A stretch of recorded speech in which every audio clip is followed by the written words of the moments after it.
각 사람들의 심령 가운데 찾아오셔서 세미하고 부드러운 말씀을 들을 수 있도록 우리의 영의 눈과 귀를 열어주시기를 바랍니다. 주님의 금성으로 힘을 얻고 살아갈 수 있도록 은혜 베풀어 주옵소서. 부족한 종을 세워 쌓은 입술에 기름을 부어주시고 기록된 말씀을 가장 쉽고 효과적으로 전달할 수 있도록 은혜를 베풀어 주옵소서. 그래서 말씀을 전하는 자나 듣는 자들이 주의 성령 안에 하나 되는 귀한 시간이 될 수 있도록 도와주시옵소서. 감사하고 예수님의 이름으로 기도합나이다. 아멘. 오늘 설교 제목이 예정에 관한, 예정론 그렇게 이야기하기도 하죠. 예정에 관한 말씀입니다. 제목이고요. 저 용어를 들으면 뭐 좀 불쾌한 사람도 있고 또 동의하지 않는 사람도 있고 아주 환영하는 사람도 있고 그런 걸 제가 다 알고 제목도 정했습니다. 저는 사형 집행장에 참관한 적이 있습니다. 사람이 사형수를 마지막으로 집행하는 사형 집행장에 참관을 했습니다. 마지막 집행하는 날 사형수가 이제 죄수의 자리에 앉아 있고 여기 앞에는 교도소장이 앉아 있고 마지막 집행하는 검사가 앉아 있습니다. 검사가 질문합니다. 사형수는 언제 무슨 죄를 져서 사형 선고를 받고 확정이 되어서 오늘 법무부 장관의 명령에 의해서 사형을 집행하겠습니다. 마지막으로 할 말은 없습니까? 그 전에 마지막으로 종교의식을 취하셔도 좋습니다. 거기에는 이제 목사님 계시고 신부님 계시고 스님이 계세요. 종교별로 취하면 되는 거니까요. 그런데 이제 대부분 사람들은 자기가 믿는 종교 혹은 믿지 않더라도 갈 때는 난 뭐 불교에 관심이 있습니다. 그러면 스님이 가시는 거고요. 나는 기독교에 개신교에 관심이 있습니다. 그러면 목사님 가시는 거고, 나는 가톨릭에 관심이 있습니다. 그러면 스님이 가서 이제 거기서 종교의식을 취해 주는 겁니다. 근데 제가 이제 바라보는 그 죄수는 종교의식을 취하겠습니까? 그런데도 필요 없는 겁니다. 그럼 마지막으로 할 말은 없습니까? 그런데 마지막으로 할 말이 없습니까? 끝나면 이제 집행되는 거예요. 근데 그 순간에 목사님이 막 달려가는 거예요. 사형수 앞에. 역시 전도에 관한 한 목사님은 스님보다 훨씬 또 신부님보다 훨씬 앞서갑니다. 목사님이 막 달려가서 그거 귀에다 대고 뭐라고 복음 전하겠죠. 못 뻔한 거 아닙니까? 다 듣고 난 다음에 그 사형수가 또 뭐라고 그러냐면 다 싫다는 거예요. 그러고 가시더라고. 저는 그 사형수를 바라보면서 이렇게 생각했습니다. 예정을 못 받은 거 아니야? 진짜 예정이라는 게 있는 거 아니야 이거? 그런 생각을 저는 한 적이 있습니다. 실제 경험입니다. 여러분 전도 많이 다니셨죠? 지금은 그렇게 하면 노방전도 뭐 조금 광신자들 열심히 있는 사람들은 다닙니다만은 1980년대만 해도 광신자 아니라도요 보통 노방전도 나갔어요. 뭐 교회마다 경쟁적으로 하는 거예요. 노방전도니 뭐 가가호호 전도니 그렇게 했어요. 뭐 1년에 몇 번씩 했어요. 저 많이 다녔어요. 저 광신자 아니었어요. 근데 그거면 당연히 해야 되는 거예요. 당연히 뭐 길거리가 전하고 가가호 땅 들어가서 복음 전하고. 근데 그렇게 복음을 전하는데 만약 복음을 받아들였다 그러면요 해보신 분 알아요. 기분이 너무 좋은 거예요. 너무 희열이 막 나오는 거예요. 그런데 그렇게 복음을 받아들이는 사람이 많은 게 아니에요. 어떤 집에 땡땡 누르잖아요. 아줌마 나오고 아줌마들이 독한 것 같아. 남자들보다. 남자들은 최소한 그렇게 문전박대는 안 하거든요. 잘못하면 이것도 성평 확률적으로 그렇다 이 말이에요. 낮에는 이제 아줌마들이 더 많잖아요. 아줌마들이 그냥 문도 이렇게만 봐요. 열어주는 게 아니야. 문도 이렇게만 보고 떡 보고 들어가서 이제 전도하는 사람인지 알고 그냥 문 앞에 들어가지도 못해요. 현관 앞에 들어가지도 못하고 그냥 문전박대를 당합니다. 이럴 때요 진짜 속상합니다. 아씨 내가 문전박대 등도 당할 사람이 아닌데 저렇게 하시나, 얼마나 속상한지 모릅니다. 또 이럴 때는 저는 생각했습니다. 저 사람은 예정받지 못한 사람 아니야 저거. 예수님 믿고로 예정받지 못한 사람 아닌가? 그렇게 저는 생각을 했습니다. 지지난 토요일 날 저는 제 아내와 함께 군산에 다녀왔습니다. 갈 때는 뭐 고속버스 예매를 했기 때문에 손쉽게 같이 앉아서 갔는데, 올 때는 예매가 안 돼 있었어요. 근데 저는 2번이고 제 아내는 10번인 거예요. 그러니까 저 뒤로 가야 돼요. 2번이면은 1번이 이미 앉아 있는 거예요. 그래서 별도로 가게 됐습니다. 근데 옆에 있는 분이 선글라스를, 이만한 선글라스를 끼고 도저히 알아볼 수 없는 사람이, 선글라스 끼고 제가 딱 앉자마자, 자기는 이미 앉아 있었고 자기 앉자마자 뭐라고 하냐면 예수님 믿으세요? 저한테 그러는 거예요. 예수님 믿으세요? 저도 그런 거 많이 해봤자 제가 들으니까 진짜 기분 나쁘더라고. 그렇게요. 아니 뭔가 좀 난 누굽니다 뭐 이렇게 하고 어디 가십니까 이렇게. 근데 예수님 믿으세요? 뭐 그럼 좋아. 앉자마자 그런 거 없이 예수님 믿으십니까? 그러는 거예요. 그 기분이 좀 나쁘더라고. 근데 안 믿는다고 할 수는 없잖아요. 옆을 봐야 되는데 옆에도 안 보고 앞에 보고 예 기분 나쁘다는 거예요. 예, 나 믿습니다. 더 이상 나한테 말 걸지 마세요. 나 좀 평온하게 좀 가야 되겠습니다. 그런 이야기 합니다. 제가 그랬다니까요. 그래서 이제 앞에 한번 보고 이렇게 한참 가는데 저를 또 이렇게 보는 거예요. 그분이 할 말이 없을 건데 나 전 믿는다는데 딱 보더니 뭐라 그러냐면 혹시 주 변호사님 아니십니까? 저한테 그러는 거예요. 내가 더 그냥 과하게 좀 했더니 큰일 날 뻔했어요.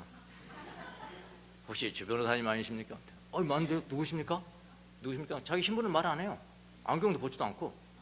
그리고 또 내가 아는 제3자를 말하면서 그분 아십니까? 저 알죠. 어떻게 아십니까? 제가 잘 압니다. 막 그러는 거예요.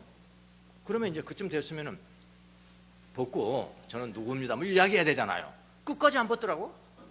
그리고 뭐 대화를 하면서 또 뭐라고 그러냐면은 이 정도 되면 저를 알 것도 같으신데 모르시네. 또 이런. 그러니까 더욱이 궁금하잖아요. 뭐 휴가셔서 가서 뭐 호두과자 사주지요. 뭐 먹기도 좀 찜찜하더라고. 그거 호두과자. 그래서 그래도 먹어야 되겠다. 다 먹었죠.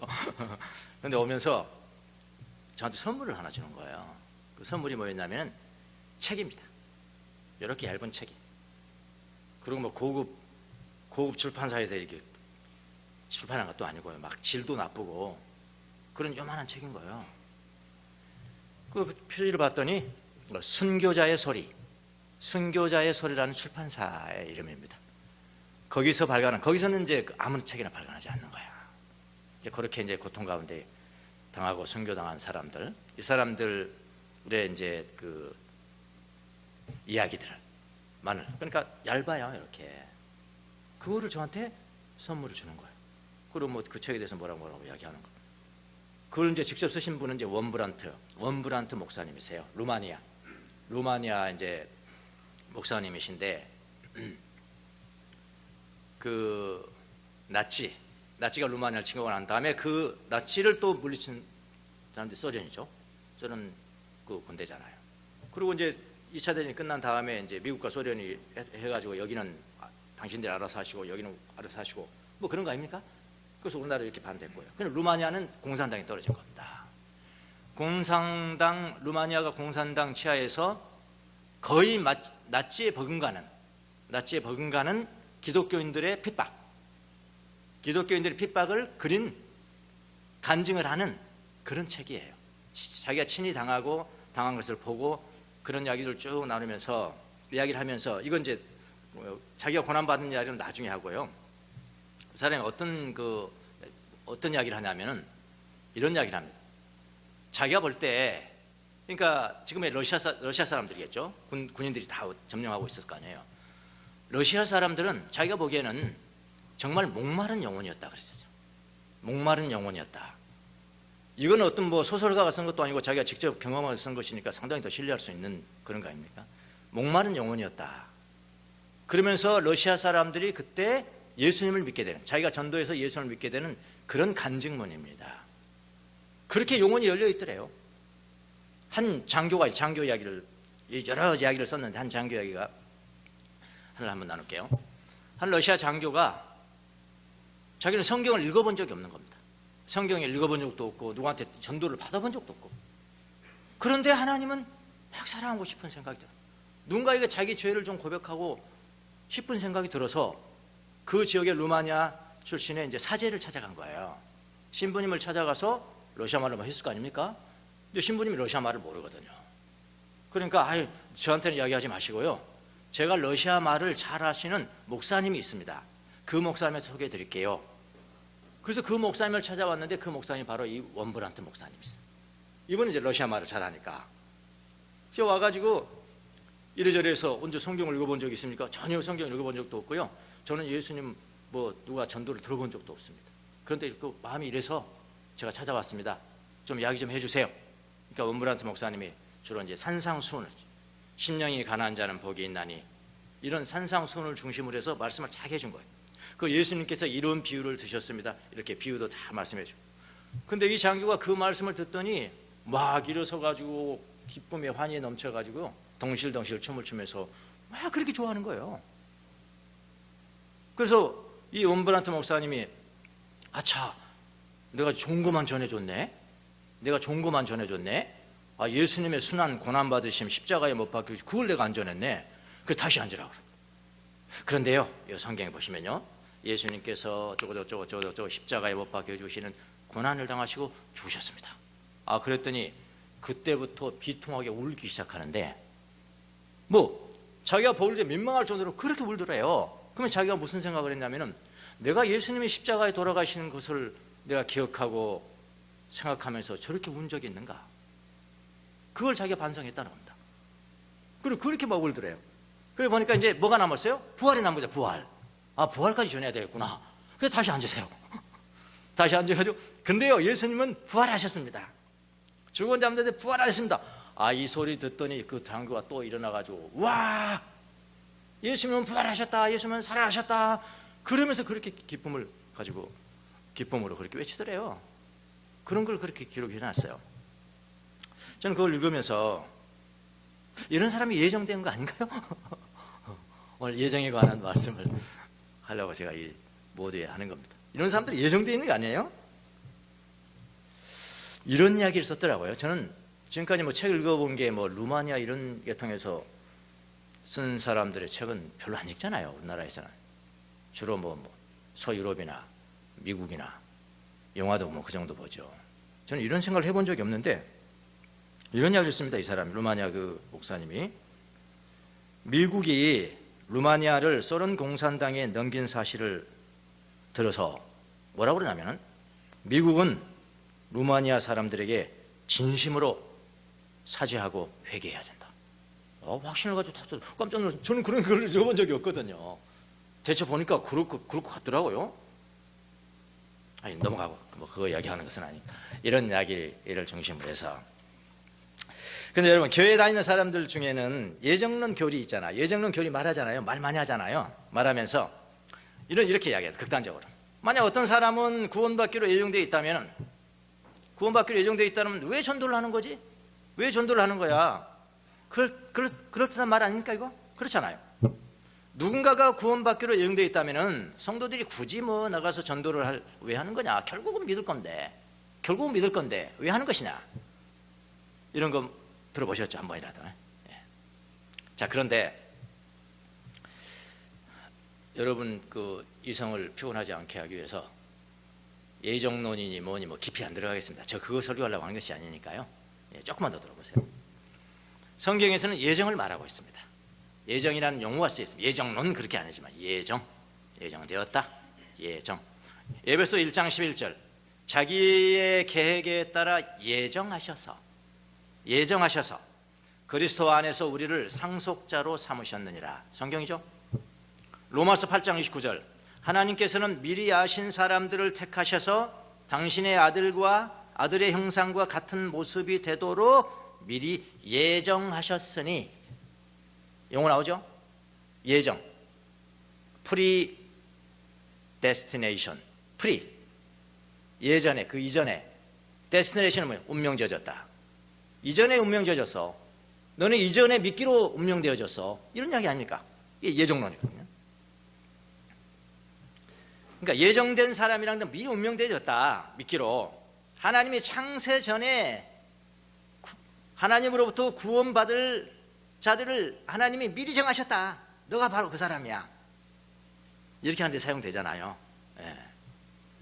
깊이 안 들어간다고 그랬습니다. 예정노인이 뭐 거기에 반해서 아니야, 사람 다 자유의지가 있는데 내가 믿기로 딱 결단해서 내가 믿으면 되는 것이지 뭐 내가 뭐 예정돼 있겠어. 그래서 예정론과 자유의지론, 그러니까 예정론에 가까우면 뭐 칼빈에 가깝고 알미니언이즘, 칼빈이즘 뭐 이러잖아요.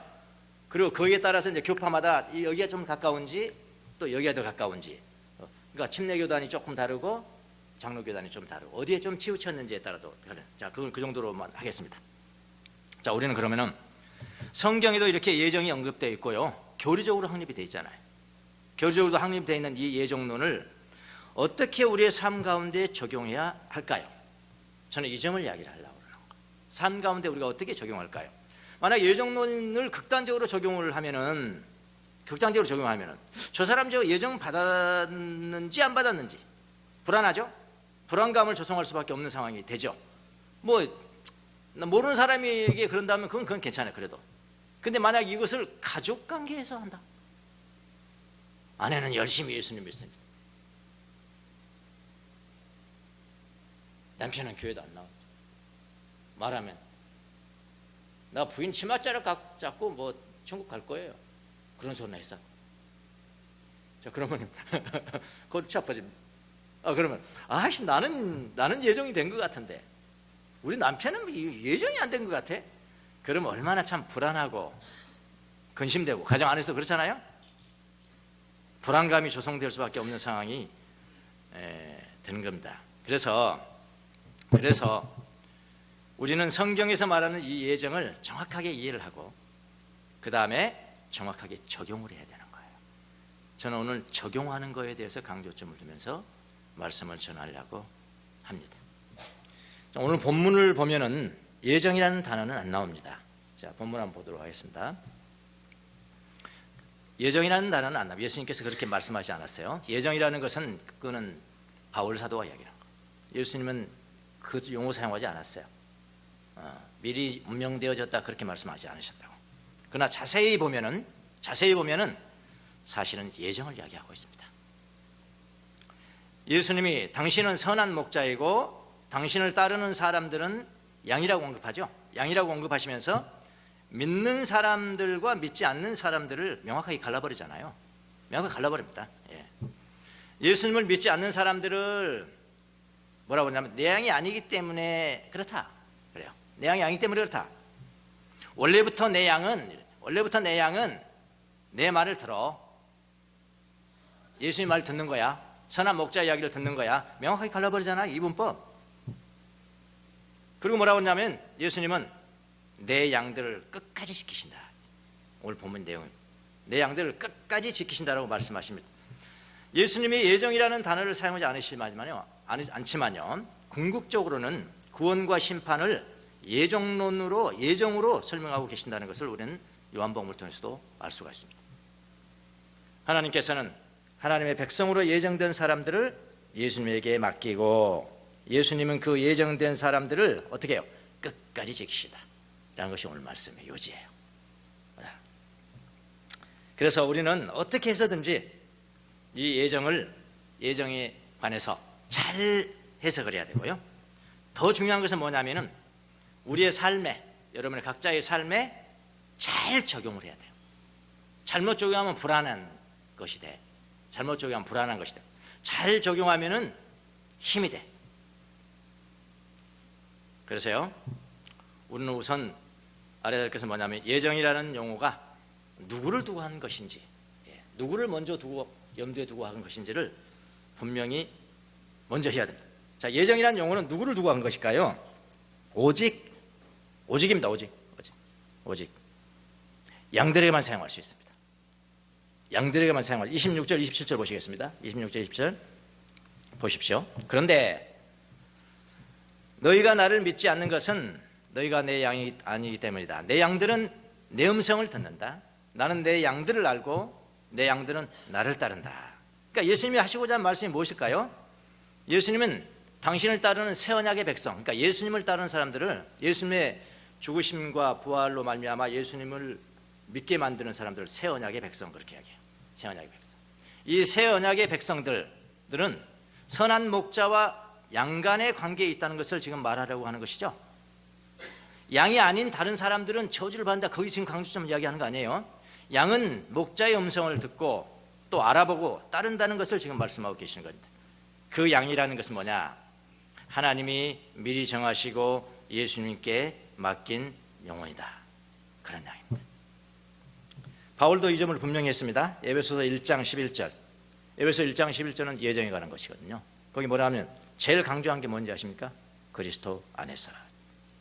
그리스도 안에서 우리가 예정되었고 선택을 받았다고 이야기합니다. 그러니까 그리스도 안에서가 강조되는 겁니다. 이미 그리스도 안에 있는 사람들을 볼 때, 어떻게 말하냐면 그들은 예정되어 있다. 그들은 예정되어 있고 그들은 선택을 받아서 하나님의 상속자가 되었다, 그런 이야기거든요. 로마서도 마찬가지고요. 8장 29절 30절도 마찬가지입니다. 그리스도 안에 있는 사람들을 향해서 미리 예정되었다. 그래서 예정론을 아무에게나 적용하면 아니 됩니다. 불안감을 조성하는 데 사용되면 아니 됩니다. 믿는 사람에게만 적용해야 돼요. 아시겠습니까? 믿는 사람에게는, 이 그리스도 안에 있는 사람에게만 적용돼야 돼요. 양들에게만 적용돼야 돼요. 예정론은 하나님의 영역입니다. 구원을 받고 구원을 못 받고 하는 것은요, 하나님의 영역이에요. 어줍지 않은 인간의 지적인 실력으로 예정론을 논해서는 안 됩니다. 우리가 말할 수 있는 것은 오직 뭐냐면은 그리스도 안에 이미 거하는 사람들을 향해서 말할 수가 있는 거예요. 당신이 믿게 된 것은 창세전에 이미 예정되어 있는 거예요. 아시겠습니까? 믿지 않는 사람들이 뭐라고 그러면 그렇게 이야기했어요. 만약 믿는 사람한테 이야기했어요. 당신은 이미 창세전에 예정되어 있는 것입니다.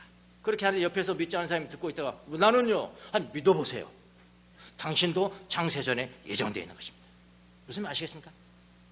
그러니까 예정이라는 것은 믿는 사람, 그리스도 안에 있는 사람에게만 말할 수가 있는 거예요. 불안감 조성하기 위해서 있는 거 아니에요. 확신 주기 위해서. 당신이 그렇게 믿게 된 것은 창세 전에 하나님께서 다 그렇게 미리 예정되어 있는 거예요 라고 하면 힘이 돼요? 힘이 안 돼요? 힘이 되죠. 분명히 하셔야 합니다. 당신이 믿게 된 것은 창세전에 이미 예정되어 있는 것입니다. 그렇다면 그 예정론이 믿는 그에게 얼마나 힘이 되고 확신되겠습니까? 이 말 하시려고 하는 거거든요. 저는 예정론을 믿습니다. 믿어요. 저는 믿기 전에 예정론을 우습게 여겼습니다. 말도 안 되는 우습게 여기죠. 천박한 비상식적인 교리에 불과하고 기독교인들이 자기들 편리한 대로 만드는 종교적인 언어다 이거. 그거 어떻게 믿어지겠습니까? 믿기 전에 난 그랬어요. 그런데 저는 예수님을 믿었어요. 저는 그리스도 안에 들어왔습니다. 그리고 그리스도 안에 들어온 다음에 성경을 보기 시작했어요. 성경에 이렇게 기록되어 있습니다. 하나님이 바로 저를 내가 태어나기 어머니 뱃속에 조성되기 전에 미리 아시고 이끄시고 구원하셨다는 사실이 기록되어 있더라고요. 저는 믿어지더라고요. 저는 하나님께 물었습니다. 하나님, 제가 하나님을 믿지 않고 살아갈 때도 저를 아셨다고요? 그게 가능하십니까? 제가 하나님 믿는 사람만 사랑하시잖아요. 믿는 사람만 아시잖아요. 근데 저는 믿지도 않고 그렇게 했는데 하나님 저를 아셨어요? 그렇다는 것입니다. 제가 죄 짓고 다닐 때도 저를 아셨다고요? 예수님도 안 믿고 죄 짓고 다닐 때도 아셨다고요? 그렇다는 것입니다. 제가 예수님도 안 믿고 죄 짓고 다니고 그 생고생 할 때도 저를 아셨어요? 그렇다는 것입니다.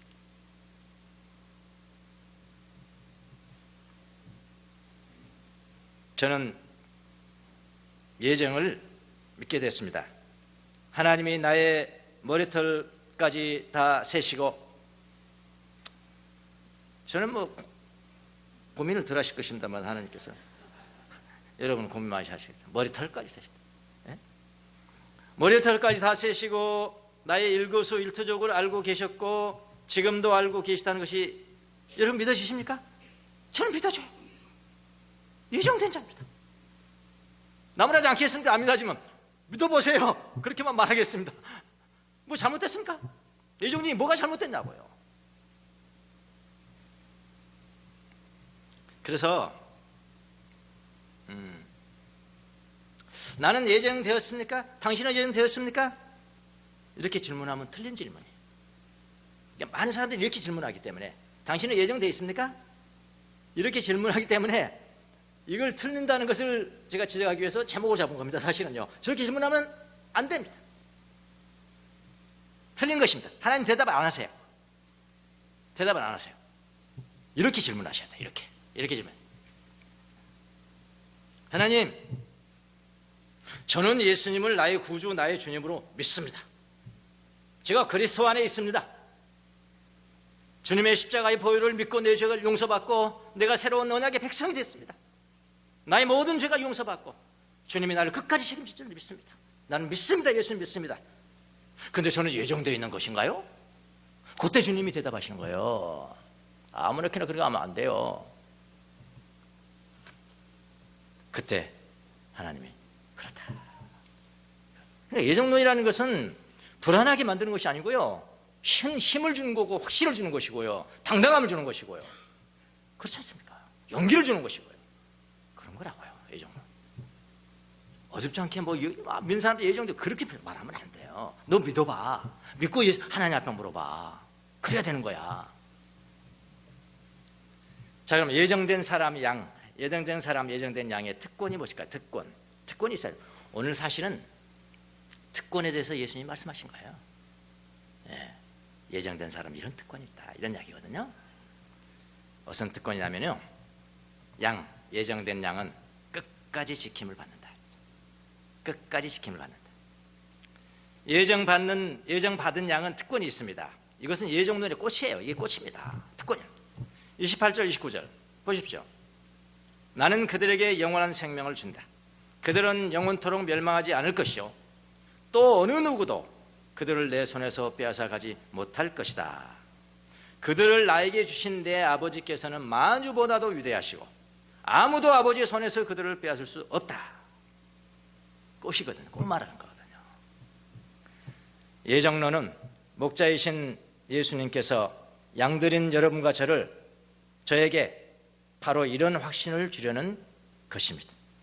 이 확신은 어느 누구도 양을 예수님의 손에서 빼앗을 수 없다는 것입니다. 예수님이 끝까지 믿으십시오. 이거 예정이에요. 예정. 끝까지 지킬 것이다. 로마서에서 바울은 더 분명히 이야기했죠. 이런 관계를요, 끝까지 지킨다. 더 분명하게 이야기를 합니다. 로마서 8장 35절. 누가 우리를 그리스도의 사랑에서 끊을 수 있겠습니까? 누가 끊을 수 있겠습니까? 환난입니까? 권고입니까? 핍박입니까? 굶주림입니까? 헐벗음입니까? 위협입니까? 또는 칼입니까? 누가 끊을 수가 있겠습니까? 이 세상의 어떤 피조물도 그리스도 안에 있는 하나님의 사랑에서 우리를 끊을 수가 없습니다. 이렇게 표현을 하시네. 구약에도 있는데요, 이런 게. 구약에도 있어요. 양과 목자와 양. 목자는 양을 끝까지 지킨다. 구약이 어딜까요? 구약이 시편 23편입니다. 여호와는 나의 목자시니. 아니, 이거를 일부 예배에서 딱 했더니요, 찬이가 일부 예배 드렸는데 다른 때만 하는 딱 하고 장난감 가지고 여기서 제 설교 시간은 여호와는 나의 목자시니 내게 부족함이 없으라 이렇게 했더니 딱! 이거 봐, 자기가 아는 거라는 거죠. 이게 그리고 중요합니다. 성경 암송시키는 어릴 때부터. 다윗도 그렇게 이야기했습니다. 여호와는 나의 목자시니. 시편 23편 아닙니까? 가장 많이 읽고 암송하고 한다는 시편. 여러분, 이 시편 암송이라는 게 왜 주냐면요, 나중에요, 여러분이 평화로울 때는요, 그냥 암송하면 다른 생각이 없잖아요. 다른 생각이 안 나요. 다른 생각이, 고민하는 생각이 안 나요. 그 암송하는 시간에는 계속 중얼중얼 해가니까. 하나님의 말씀을 기뻐하면서 중얼중얼 하는 사람은 복이 있나니, 그거잖아. 시편 1편 중얼중얼. 근데 나중에 어떤 일이 생기냐면은 이 암송한 말씀이 나를 열어줄 때가 있어요. 참 신기하죠. 그거 기다려야 되는 거예요. 열어줘요. 저는 시편을 몇백 번을 했겠습니까 이거. 오늘 딱 그런데요, 하나님 말씀, 목자가 양을 인도한다는 것이 무엇인가? 인도한다는 것이 무엇인가? 23편에 다 들어있더라고요. 한번 보겠습니다. 여호와는 나의 목자시니 내게 부족함이 없으리로다. 그가 나를 어떻게? 푸른 초장과 쉴만한 물가로 인도하신다. 이게 인도하는 첫 번째 방법이고요. 이거는 누구도 토를 달 수가 없죠. 쉴만한 물가로 인도하고 푸른 초장으로 인도하는데 얼마나 좋습니까? 잘 될 때입니다. 이럴 때 주님 인도하시는 거예요. 누구에게는 그렇게 하겠죠. 그런데 그렇지 않은 경우도 있어요. 그 다음에 뭐라고 했습니까? 내 영혼을 소생시키시고, 얼마나 영혼이 공고에 빠졌으면 다시 소생시켜야 돼요. 그런 사람이거든요. 그 다음 거기서부터는 내 영혼을 소생시키시고 자기 이름을 위하여 의의 길로 인도하시고, 그게 뭐죠? 의의 길로 인도한다는 게 뭡니까? 어떤 환경 가운데서 주님의 이름이 드러나게 한다는 게 아닙니다. 근데 그 어떤 환경이 그 다음에 뭐예요? 내가 사망의 음침한 골짜기로 다닐지라도 해를 두려워하지 않을 것은 주께서 나와 함께 하시며 주의 지팡이와 막대기가 나를 안위하시는다. 그 해를 없어지지 아니에요. 내 원수의 목전에서 내게 상을 베풀어 주시고 기름으로 내 머리에 바르셨으니 내 잔이 넘치나이다. 여기 한 세트예요. 여기까지. 더 길어. 푸른 초장과 쉴만한 물가는 짧고요. 내 영혼을 소생시키시고 자기 이름을 위해, 그러니까 이런 사망의 음침한 골짜기를 다닐 때도 주님의 의를 드러내시는 방법으로 나를 인도하신다. 그런 뜻이죠. 이해가 되십니까? 그렇게 그냥 탁 떠오르더라고요. 그 다음에 마지막에 세 번째 인도하시는 방법이 있어요. 내 평생에 선하심과 인자하심이 정녕 나를 따르니 내가 여호와의 집에 영원히 거하리로다.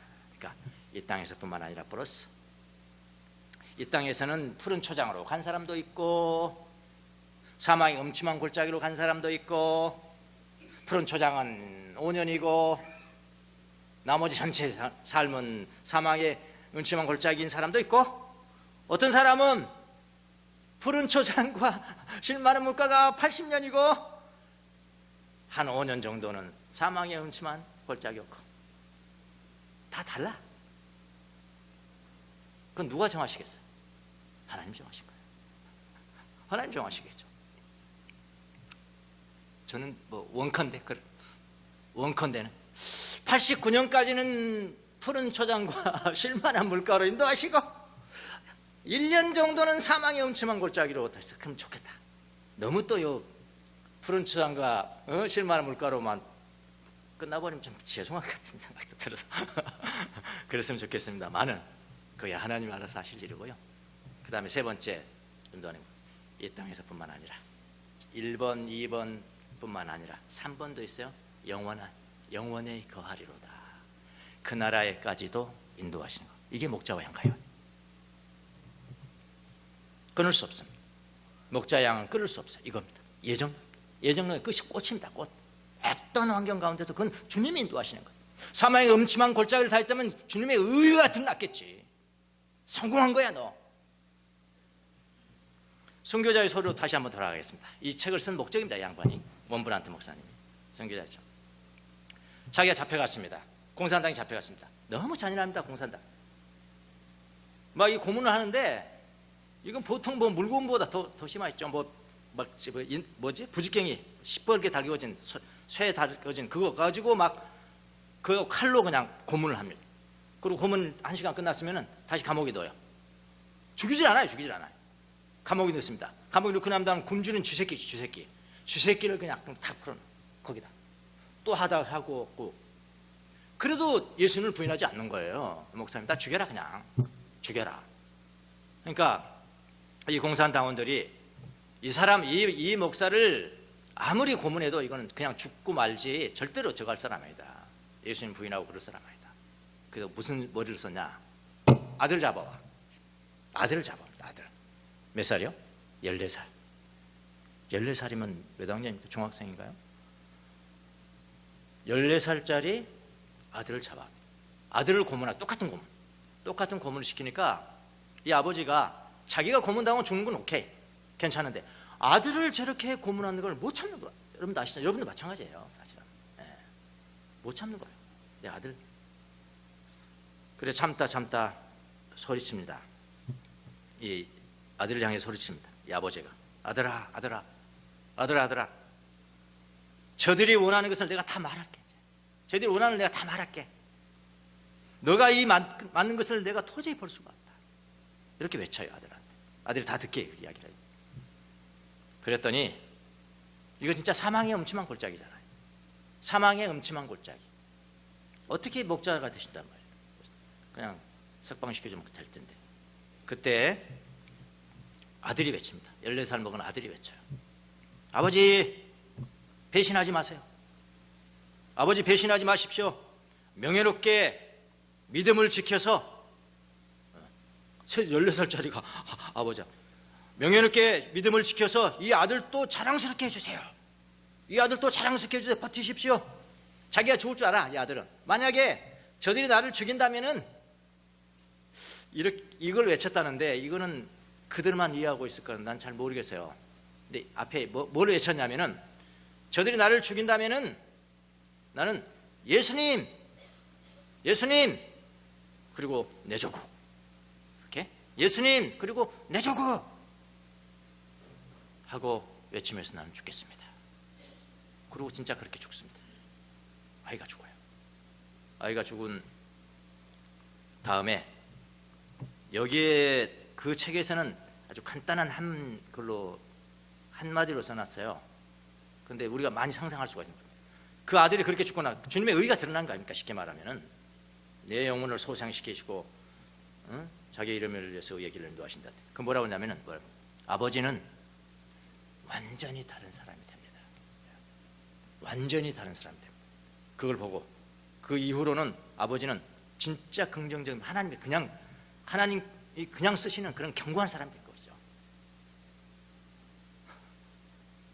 그게 인도하심. 그것도 인도하심. 푸른 초장만 인도하시는 거 아니에요. 내가 사망의 음침한 골짜기를 다닐지라도 해를 들여하지 않을 것을 주께서 나와 함께 하십니다. 완전히 다른 사람이 된다. 어떻게 공산당인데 어떻게 해볼 수 없는 그런 사람이 되겠죠. 예. 자, 여러분 나가겠습니다. 여러분 예수님을 믿으십니까?